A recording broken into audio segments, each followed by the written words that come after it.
जब बात extra marital relation की आती है तो कुंडली में राहु और शुक्र ये दो ग्रह ज़रूर एक्टिव होते हैं। या तो राहु महादशा में शुक्र की अंतर्दशा होगी या शुक्र महादशा में राहु की अंतर्दशा होगी। ये बहुत कॉमनली देखा गया है। ये दोनों ग्रह एक्स्ट्रा मैरिटल रिलेशनशिप में बहुत इंपॉर्टेंट रोल प्ले करते हैं। इसका कारण है शुक्र, जो कि भोग और विलासिता के साथ साथ रोमांटिक डिजायर्स का भी कारक है, और राहु इसमें अनियंत्रित रूप से बढ़ोतरी कर देता है। राहु इन डिजायर्स को इतना बढ़ा देता है कि खुद पर नियंत्रण नहीं रह जाता। इन ग्रहों की ऊर्जा को समझना आसान नहीं है, क्योंकि ये ग्रह अलग अलग परिस्थिति में अलग अलग प्रभाव देते हैं। कभी तो ये बहुत अच्छे प्रभाव भी देने लगते हैं, कभी तो ये व्यक्ति को बहुत अधिक आध्यात्मिकता की ओर भी लेकर के जाते हैं, और कभी कभी पूरी तरीके से भौतिक सुखों की ओर भागने पर मजबूर कर देते हैं। ये ग्रह कब भौतिक और कब आध्यात्मिक जीवन देते हैं, इसे हम अलग अलग उदाहरण कुंडलियों के माध्यम से विस्तार से समझेंगे। इसलिए आज का ये टॉपिक बहुत इंपॉर्टेंट होने वाला है। राहु एक छाया ग्रह है जिसका आकार निश्चित नहीं है। ये कितना बड़ा है, कहाँ से कहाँ तक फैला है, इसका कुछ अता पता नहीं है। इसलिए पूरी तरीके से अज्ञात और अनियंत्रित ग्रह है राहु। ये किसी रूल को नहीं मानता, बल्कि ये रूल ब्रेकर होता है। राहु पैशन देता है। जिस ग्रह के साथ राहु होता है उसके कारकत्व को बढ़ा देता है। जिस ग्रह की दशा में होता है, जिस ग्रह के साथ दशा में होता है, उसके कारकत्व को भी बढ़ा देता है। और कैसे भी करके एथिकल अनएथिकल किसी भी तरीके से उस ग्रह के कारकत्वों को पूरा कराता है। यही कारण है कि शुक्र महादशा में राहु की अंतर्दशा या राहु महादशा में शुक्र की अंतर्दशा शुक्र से संबंधित सभी फलों की इच्छा पूरी करने में पूरा प्रयास करती है। ऐसे में लोगों को अच्छा बुरा नहीं दिखता, बस वो अपने इंस्टिंक्ट को फॉलो करते चले जाते हैं। ये स्थिति और भी गंभीर हो जाती है जब या तो शुक्र राहु कुंडली में एक साथ बैठे हों, या दोनों में से कोई एक ग्रह कुंडली के 7th हाउस में या 5th हाउस में हो, या इनके स्वामी से संबंध बनाए, या शुक्र और राहु एक दूसरे से त्रिकोण में हो, एक दूसरे से 5-9 पोजीशन में हो। इसके अतिरिक्त यदि 7th हाउस लॉर्ड राहु के नक्षत्र में है तो भी राहु शुक्र दशा में एक्स्ट्रा मैरिटल रिलेशनशिप होने की संभावना बहुत बढ़ जाती है। इस विषय को और आसानी से और व्यवहारिक तरीके से समझने के लिए मैंने एक उदाहरण कुंडली ली है। ये एक महिला की कुंडली है। इनकी कर्क लगन है और अष्टम भाव में शुक्र, गुरु और केतु हैं। राहु इनकी कुंडली में दूसरे भाव में है और अष्टम भाव में बैठा शुक्र सीधा राहु को देखता है। राहु पर शुक्र की दृष्टि है, जिसके कारण इनकी कुंडली में शुक्र राहु का संबंध क्लियरली बन गया। इनके साथ क्या घटनाएं हुई उसकी हम बात करते हैं। अर्ली एज में इनकी शादी हो गई। शादी में बहुत सारे इश्यूज थे। हस्बैंड के साथ टर्म्स अच्छे नहीं थे, इवन बच्चे भी नहीं हुए इनके। राहु शुक्र दशा आने पर इनकी लाइफ में थर्ड पर्सन की एंट्री होती है। इनकी मैरिज में इश्यूज और ज़्यादा बढ़ने लगते हैं। इनफैक्ट थोड़े समय के बाद हस्बैंड से अलग रहने का डिसीजन ले लेती हैं। लेकिन ये एक्स्ट्रा मैरिटल रिलेशनशिप फिर भी चलता रहता है और आगे जाकर के मैरिज इनकी ब्रेक हो जाती है। जिनके साथ इनका रिलेशनशिप था उनकी स्टोरी भी लगभग इसी तरह की थी। उनका भी डिवोर्स ऑलरेडी हो चुका था और आगे जाकर के दोनों शादी कर लेते हैं। आगे जाकर के ये दोनों शादी कर लेते हैं जिनका आपस में रिलेशनशिप हुआ था। एक्स्ट्रा मैरिटल रिलेशनशिप होना आज के समय में सामान्य बात बनती जा रही है, पर इसका लाइफ टाइम रिलेशनशिप में बदल जाना बड़ी बात है। इनके केस में एक्स्ट्रा मैरिटल रिलेशनशिप एक लाइफ टाइम कंपेनियनशिप में या शादी में, सेकंड मैरिज में बदल गया, क्योंकि ये अपनी पहली शादी में बिल्कुल भी खुश नहीं थी। इसलिए रिलेशनशिप इनके लिए ब्लेसिंग इन डिस्गाइज बन गया। यहाँ पर शुक्र राहु के हमें इनडायरेक्टली एक पॉजिटिव रिजल्ट देखने को मिले। अब दूसरा उदाहरण लेते हैं। ये एक पुरुष की कुंडली है। इनकी कुंडली वृश्चिक लगन की है और इनकी कुंडली में शुक्र 7th हाउस का रूलिंग प्लैनेट है।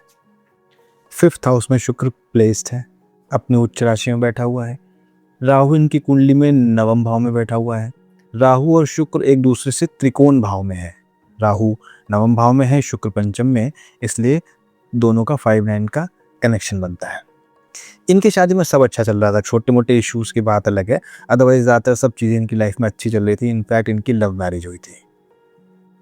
राहु शुक्र दशा आई। इस दशा में परिवर्तन आने शुरू हो गए। कॉलेज टाइम से किसी लड़की को जानते थे, जिससे इनकी फिर से बातचीत शुरू हो गई और धीरे धीरे एक रिलेशनशिप में बदल गया। लेकिन ये रिलेशनशिप बहुत लंबे समय तक नहीं चला। थोड़े टाइम बाद ही दोनों के बीच में मिसअंडरस्टैंडिंग्स होने लगी और 3-4 महीने बाद ही ये रिलेशनशिप ब्रेक हो गया। इस केस में एक्स्ट्रा मैरिटल रिलेशनशिप तो हुआ, लेकिन बिना किसी खास परेशानी के ओवर भी हो गया। ऐसा होने के पीछे कारण है इनकी कुंडली में सप्तमे शुक्र के साथ 2 अन्य शुभ ग्रहों बुध और गुरु का होना। राहु ने भटकाया, लेकिन बुध और गुरु ने इन्हें समय रहते बचा लिया। नकारात्मक ग्रह अपना काम करते हैं, सकारात्मक ग्रह अपना काम करते हैं। जिसका पलड़ा भारी, जीत उसी की होती है। इनकी कुंडली में सकारात्मक ग्रह अधिक बली है, जिसके कारण एंड रिजल्ट अच्छा आया। इनकी लाइफ में एक्स्ट्रा मैरिटल रिलेशनशिप के कारण परेशानी नहीं आई। इस कुंडली में एक और बहुत अच्छी बात है, पंचमेश गुरु की राहु पर दृष्टि है। राहु को नियंत्रित करने की क्षमता या राहु को शुभ फल देने योग्य बनाने की क्षमता केवल गुरु ग्रह के पास है। जब गुरु की दृष्टि राहु पर होती है तो राहु के नकारात्मक फलों में बहुत गिरावट आ जाती है, क्योंकि राहु पर गुरु की दृष्टि अमृत दृष्टि होती है। गुरु की किसी भी ग्रह या किसी भी भाव पर पंचम या नवम दृष्टि अमृत दृष्टि कहलाती है। तीसरी उदाहरण कुंडली बहुत विशेष है। इनकी लाइफ में एक नहीं बल्कि कई एक्स्ट्रा मैरिटल रिलेशनशिप्स हुए।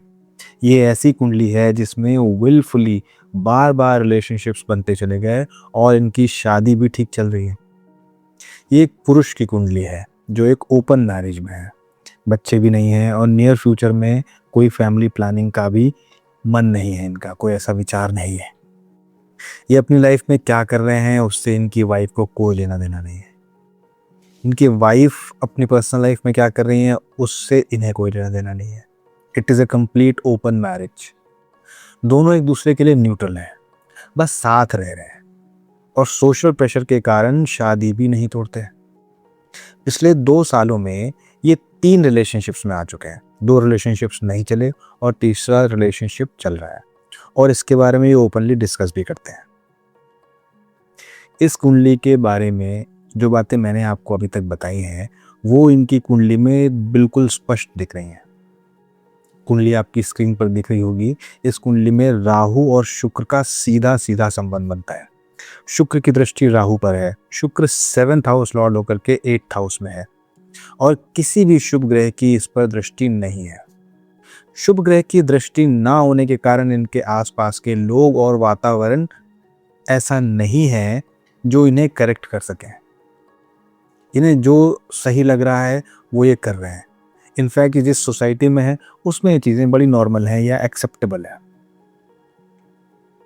एक्स्ट्रा मैरिटल रिलेशनशिप के केस में कई अन्य कुंडलियां मेरे अनुभव में आई जहाँ पर राहु और शुक्र का सीधा सीधा संबंध बनता है। यही कारण है कि मैंने राहु और शुक्र को एक मेन रीज़न माना एक्स्ट्रा मैरिटल रिलेशनशिप के केस में। लेकिन इसका ये बिल्कुल भी मतलब नहीं है कि केवल राहु और शुक्र ही जिम्मेदार हैं। इसके लिए कई अन्य ग्रह भी जिम्मेदार हो सकते हैं, पर हाँ, अधिकतर केसेस में शुक्र और राहु का इन्फ्लुएंस देखने को मिलता है। शुक्र राहु का कॉम्बिनेशन इतना स्ट्रांग होता है कि अगर कुंडली में साथ हैं तो ज़रूरी नहीं है कि शुक्र राहु दशा आने पर ही एक्स्ट्रा मैरिटल रिलेशनशिप हो, बल्कि दशाएं बिना भी ऐसे इवेंट्स हो जाते हैं। ये उस स्थिति की मैं बात कर रहा हूँ जहाँ पर शुक्र राहु कुंडली में एक ही साथ प्लेस्ड है किसी भाव में। शुक्र राहु दशा में अधिकतर लोग परेशान होकर के ही कंसल्ट करते हैं। एटलीस्ट मुझसे ज़्यादातर लोगों ने परेशान होकर के ही कंसल्ट किया। वो इस बात से परेशान थे कि अचानक उनकी सोचने समझने की क्षमता बदल रही है, सोचने का नज़रिया बदल रहा है। उनके स्पाउस की तरफ जो अट्रैक्शन और डिवोशन अभी तक था वो कम हो रहा है, उन्हें कोई और पसंद आने लगा है। इस प्रकार की बातें अधिकतर लोगों ने डिस्कस की और इसे लेकर वो बहुत ज़्यादा कंसर्न थे। ये स्थिति उनके वैवाहिक जीवन को इम्पैक्ट कर रही है। इनफैक्ट कई लोगों के ये भी प्रश्न थे कि क्या उनकी कुंडली में दूसरी शादी लिखी हुई है। उनके जीवन साथी को इस बारे में पता चलेगा तो उनका क्या रिएक्शन होगा। इस दशा में ऐसे क्या उपाय किए जाएं जिससे ये नकारात्मक विचार हमेशा के लिए चले जाए या ये नकारात्मकता हमेशा के लिए चली जाए। इस प्रकार के कई प्रश्न लोगों के मन में इस दशा में आते हैं। ये दशा काफी ज्यादा रेस्टलेस कर देती है। शुक्र राहु की नकारात्मक ऊर्जा को कम करने के लिए देवी माँ की पूजा करना बहुत शुभ है। काल भैरव के दर्शन करने से शुक्र राहु की नकारात्मक ऊर्जा में कमी आती है। शिव जी की पूजा करने से भी इनके नकारात्मक फलों में कमी आती है, विशेष रूप से मेडिटेशन करने से। मेडिटेशन करने से हमारे अंदर की शक्तियां जागृत होती हैं, जिससे हम इस ऊर्जा को सही दिशा दे पाते हैं। इसलिए मेडिटेशन पे इतना जोर दिया जाता है। अगर मेडिटेशन सही तरीके से किया जाए तो हम नकारात्मक ऊर्जा को भी सकारात्मक ऊर्जा में परिवर्तित कर सकते हैं, उसे सही दिशा दे सकते हैं। मेडिटेशन हमारा आंतरिक समुद्र मंथन है। शुक्र राहु के कई अन्य उपाय हैं, पर सबसे जरूरी है कि आप शुक्र और राहु की ऊर्जा को समझें कि ये ग्रह आपके अंदर कुछ नकारात्मक परिवर्तन कर रहे हैं, नकारात्मक विचार दे रहे हैं, जिनसे आपको लड़ना है। इनफैक्ट अभी तक हमने शुक्र राहु के बारे में केवल नकारात्मक बातें की हैं, पर इसका एक बहुत ही सुंदर और सकारात्मक पहलू भी है। ये दोनों ग्रह हमें स्पिरिचुअलिटी की तरफ लेकर के जाने में बहुत अधिक सहायक हैं। ये ग्रह वो स्थितियां बनाते हैं जहां लोग काफ़ी कुछ पाने के बाद या काफ़ी गलतियां करने के बाद ये रियलाइज़ करते हैं कि सारे भौतिक सुख क्षणिक मात्र हैं और असली सुख अध्यात्म में है। शुक्र और राहु जिन भी लोगों की कुंडली में होगा, आप देखेंगे वो लोग हाईली स्पिरिचुअल हैं, क्योंकि वो अपने अंदर एक नकारात्मक ऊर्जा से लड़ रहे होते हैं और उन्हें स्पिरिचुअलिटी के अलावा कोई और माध्यम इतना अच्छा नहीं दिखता जो इस ऊर्जा से लड़ने में उनकी हेल्प कर सके। इस सकारात्मकता का एक उदाहरण मैं आपको कुंडली के माध्यम से समझाता हूँ। ये एक फीमेल चार्ट है। इनके जीवन में कई सारे उतार चढ़ाव आए। इनकी 2 मैरिजेस फेल हुई, तीसरी शादी में बहुत ज़्यादा परेशानियां हैं। इन्होंने बहुत से उपाय किए, बहुत पैसे खर्चा किए, पर कोई रिजल्ट नहीं आया। फिर इन्होंने अध्यात्म का मार्ग चुना और धीरे धीरे इनकी मानसिकता और सोच बदलती चली गई। जो बातें इन्हें पहले बहुत परेशान करती थी, अब उनकी ओर इनका ध्यान ही नहीं जाता। ये अपनी आध्यात्मिक दुनिया में बहुत खुश हैं। जो कुंडली आप स्क्रीन पर देख रहे हैं, इस कुंडली में 12वें भाव में शुक्र और राहु है। 12वां भाव मोक्ष त्रिकोण का तीसरा और सबसे शक्तिशाली भाव है। इस भाव में ग्रह हो तो व्यक्ति अपने जीवन में अनेक प्रकार के दान धर्म और धार्मिक यात्राएं करता है। उसके मन में परोपकार की भावना होती है। शुक्र और राहु इस भाव में परेशानियां और भटकाव देने के बाद मोक्ष प्रदान करते हैं। इसलिए वैवाहिक जीवन में लगातार परेशानियां आने के बाद इन्होंने अध्यात्म का मार्ग चुना। इस कुंडली में 5वें भाव में बृहस्पति भी पूर्व जन्म के धार्मिक और शुभ कर्मों की पुष्टि करता है और इस जन्म में इन्हें अध्यात्म की ओर बढ़ने में सहायता करता है। आज के विषय को मैं यहीं विराम दूंगा। आज हमने शुक्र और राहु के कारण वैवाहिक जीवन में आने वाली कठिनाइयों के बारे में बात की, साथ ही साथ ये भी जाना कि ये दोनों ग्रह किस प्रकार हमें अध्यात्म की ओर लेकर के जाते हैं। आशा करता हूँ कि मेरे द्वारा दी गई जानकारी आपको पसंद आई।